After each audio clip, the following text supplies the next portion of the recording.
بسم الله الرحمن الرحيم.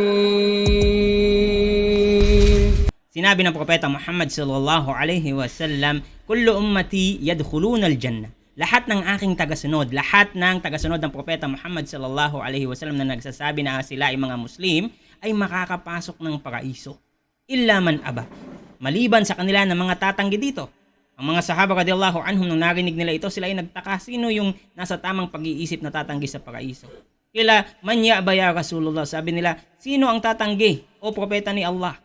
Sabi ng Propeta Muhammad sallallahu alaihi wasallam, man ata'ani dakhala al-jannah. Sino man ang sumunod sa akin, sumunod sa aking pamamaraan, sumunod sa aking tradisyon, sa aking mga ipinag-uutos, tiyak na sila ay nakapasok na ng paraiso. Dito ginamit dito yung past tense na nangangahulugan na confirmation, guarantee ng Propeta Muhammad sallallahu alaihi wasallam na kapag siya ay ating sinunod, tunay na tayo ay makakapasok ng paraiso. Ito yung tinatawag na mutaba'a, yung pagsunod sa Propeta Muhammad sallallahu alaihi wasallam na napaka-importante na gawin ng isang mananampalataya.